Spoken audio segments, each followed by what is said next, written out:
আগামীকাল 20 তারিখে হচ্ছে লাস্ট ডেট। সো অনেকেই আপনারা আবেদন নিয়ে কনফিউশন আছেন যে আবেদন সঠিকভাবে হয়েছে কিনা। সো আজকের এই ভিডিওতে আপনাদেরকে দেখাবো কিভাবে আপনি খুব সহজেই এই ফ্রিল্যান্সিং ভর্তি বিজ্ঞপ্তি যে প্রকাশিত হয়েছে এটাতে আবেদন করতে পারবেন।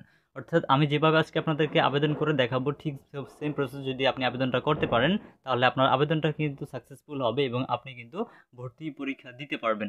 সো চলুন সর্বপ্রথমই আপনাদেরকে দেখে কিভাবে আপনি মোবাইল ফোন ব্যবহার করে এই ফ্রিল্যান্সিং প্রশিক্ষণের জন্য আবেদন করবেন। সো অনলাইনের মাধ্যমে আবেদনটি করার জন্য সর্বপ্রথমই আপনি চলে আসবেন গুগল ক্রোম ব্রাউজার অ্যাপে। এরপর এখানে সার্চ করবেন ই লার্নিং লিখে। সো আমি এখান থেকে ই লার্নিং লিখে সার্চ করব, আপনিও ই লার্নিং লিখে সার্চ করবেন। ই লার্নিং লিখে সার্চ করার পরে আপনাদের সামনে এখানে সর্বপ্রথমে একটা ওয়েবসাইট আসবে। যে ওয়েবসাইটে আসবে এটার উপরে ক্লিক করবেন না, আপনি ক্লিক করবেন সর্বপ্রথমে এখানে e learning and earning limited নামে যে ওয়েবসাইটটা আছে এই ওয়েবসাইটের উপরে। এখানে দেখতে পাচ্ছেন একটা ওয়েবসাইট রয়েছে, এই ওয়েবসাইটটা বা এখানে আপনি লোগোটা দেখতে পাচ্ছেন, এই লোগোটা দেখেও ক্লিক করতে পারেন। এরপর আপনাদের সামনে ঠিক এরকম একটা ইন্টারফেস ওপেন হবে। এখানে অ্যাপ্লাই করার জন্য আমরা এখানে দেখতে পাচ্ছি উপরে একটা বাটন রয়েছে যে অ্যাপ্লাই নাও বাটন। সেখান থেকে আমরা উপরে থাকা অ্যাপ্লাই নাও বাটন যে অপশনটা আছে এটার উপরে ক্লিক করব। অলরাইট, সো এরপর আমাদেরকে ঠিক এরকম একটা ইন্টারফেস যেখানে দেখাবে, আমরা একটু স্ক্রল করে নিচে যাব। নিচে না গেলে দেখতে পাচ্ছেন এখানে বলতেছে সঠিকভাবে অ্যাপ্লাই করার জন্য এই ভিডিওটি দেখে নিন। সো আপনাদের কোনো ভিডিও দেখার প্রয়োজন নেই, আপনারা জাস্ট আমাদের ভিডিওটাই দেখে নিন। সো এখান থেকে সর্বপ্রথমে একটি অপশন রয়েছে 16 জেলা। সো এখান থেকে 16 জেলায় আবেদন করার জন্য একটি অ্যাপ্লাই নাও বাটন দেওয়া রয়েছে।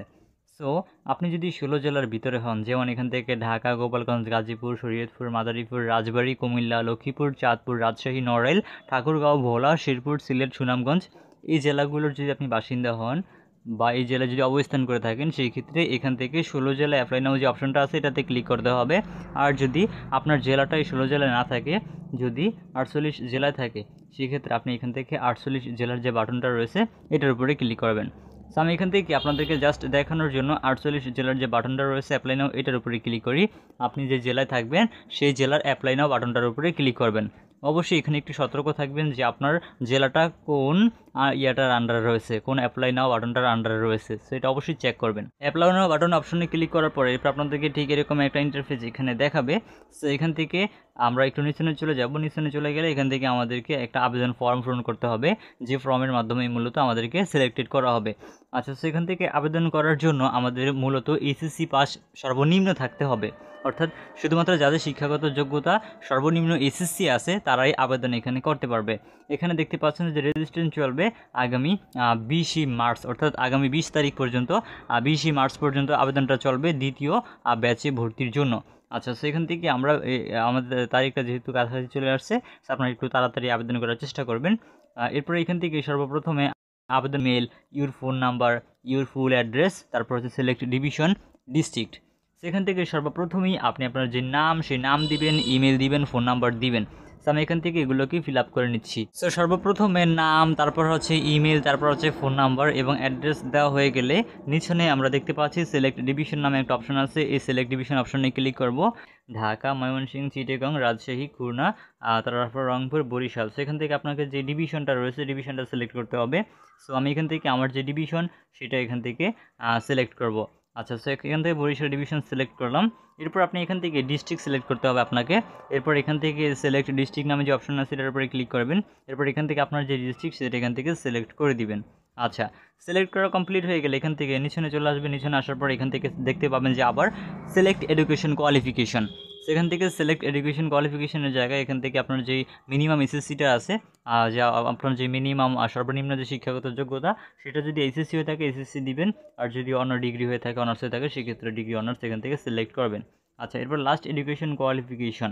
সো এখান থেকে আপনি লাস্ট এডুকেশন কোয়ালিফিকেশন যেটা ছিল সেটা এখান থেকে লিখে দিবেন। জাস্ট আপনাকে লিখে দিতে হবে, যদি এসএসসি এসএসসি, অনার্স হলে অনার্স, ডিগ্রি হলে ডিগ্রি। এরপরে পাসিং ইয়ার, অর্থাৎ আপনি যে এখানে যে ডিগ্রিটা দিয়েছিলেন সেটা পাস করেছিলেন কবে সেটা এখানে দিয়ে দিবেন। সো আমি এখান থেকে 24 দিয়ে দিলাম। এরপর এখান থেকে ইউর এজ, আপনার বয়স কত, আপনার বয়সটা এখানে দিয়ে দিবেন। সো আমি এখান থেকে আমার যে বয়স সেটা দিয়ে দিলাম। এরপর এখানে একটা ইম্পর্ট্যান্ট অপশন কম্পিউটার লিটারেসি, এখানে আপনি সবসময় এখানে এক্সপার্ট দিবেন। এটা কোনো ম্যাটার না, এটা আপনার ক্ষেত্রে কোনো প্রবলেম হবে না। আপনি এখান থেকে শুধুমাত্র এক্সপার্ট দিয়ে দিবেন, জাস্ট এক্সপার্ট দিয়ে দেবেন, কোনো সমস্যা নেই। এরপরে নিচে একটা অপশন আছে যে আপনার কি পার্সোনাল কম্পিউটার আছে, এই অপশনে ক্লিক করবেন। এখানে ক্লিক করলে যদি আপনার পার্সোনাল কম্পিউটার ল্যাপটপ থাকে তাহলে তো ইয়েস দিবেনই, আর যাদের না থাকে তারাও এখানে দিবেন ইয়েস। কারণ আপনি যেহেতু ফ্রিল্যান্সিং প্রশিক্ষণ দিবেন, আপনার একটা কম্পিউটার মাস্ট লাগবে।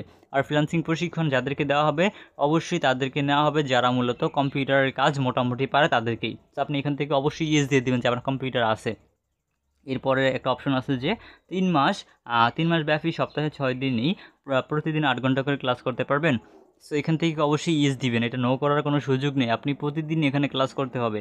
এখানে আপনি একদিন না গেলে আপনি কিন্তু ভাতা পাবেন না। তাছাড়া আপনাকে কিন্তু প্রথম যদি আপনি 10 দিনের ভিতরে না যান একদিন সেই ক্ষেত্রে কিন্তু আপনি বাদ পড়ে যাবেন।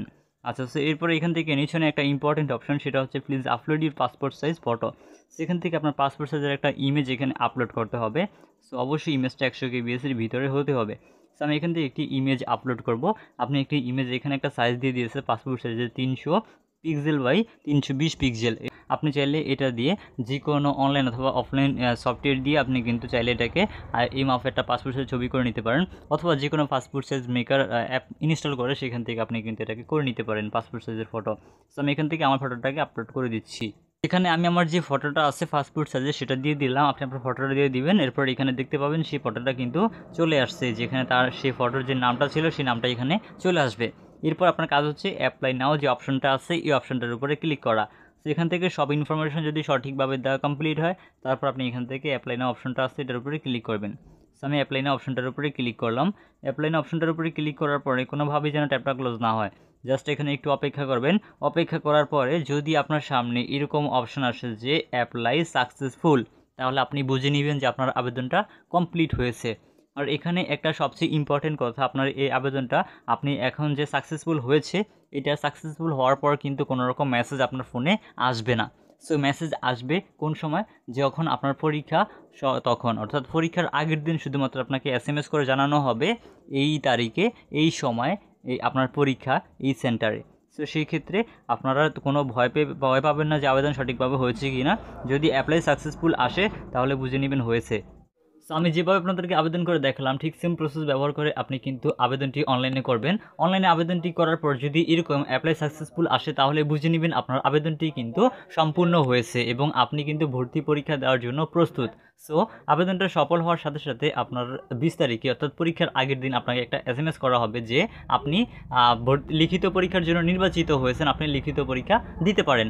সো লিখিত পরীক্ষার যে প্রস্তুতি আছে, প্রস্তুতি নেওয়ার জন্য আমাদের ইউটিউব চ্যানেলে অনেক ভিডিও আছে যেগুলো দেখলে আপনার প্রস্তুতি হয়ে যাবে। আপনি খুব সহজে সেই ভিডিওগুলো দেখে আপনি এই ভর্তি পরীক্ষায় পাস করতে পারবেন। সো সেই ভিডিওগুলোর লিঙ্ক আমাদের এই ভিডিও ডেসক্রিপশন বক্সে পেয়ে যাবেন, অথবা আপনি যদি আমাদের ইউটিউব চ্যানেলটাকে একটু ফলো করেন তাহলে আমাদের ইউটিউব চ্যানেলও কিন্তু পেয়ে যাবেন। এবং সেই সাথে আমি কিন্তু আমার যে ভর্তি পরীক্ষার প্রশ্নটা ছিল সেই প্রশ্নের মাধ্যমে আপনাদেরকে দেখিয়েছি কী রকম প্রশ্ন আসে এবং সেটাকে সলভ করেও কিন্তু আমি দিয়েছি। সো আশা করছি সেগুলো দেখলে আপনি খুব সহজেই আপনার একটা ধারণা হয়ে যাবে যে কীরকম প্রশ্ন এই ভর্তি পরীক্ষায় এসে থাকে। সো আশা করছি আজকের এই ভিডিও থেকে আপনারা সম্পূর্ণ বিষয়গুলো বুঝতে পেরেছেন এই ফ্রিল্যান্সিং ভর্তি পরীক্ষা নিয়ে। সো ভিউয়ার্স, ভিডিওটি আমাদের ভালো লাগলে ভিডিওতে লাইক দিবেন, কমেন্ট করবেন, চ্যানেলে নতুন হলে সাবস্ক্রাইব করবেন। দেখা হবে পরবর্তী কোনো একটা নতুন ভিডিওতে। আর আপনি মৌখিক পরীক্ষার সব সাজেশন আমাদের এখানেই পেয়ে যাবেন। সো এক কথায় বলা যায় আপনি এই ভর্তি পরীক্ষার প্রিপারেশন এবং মৌখিক পরীক্ষার প্রিপারেশন একদম সিলেক্টেড হওয়া পর্যন্ত সব কিছু আমাদের এই ইউটিউব চ্যানেলে আপনাদেরকে আমি গাইড করব।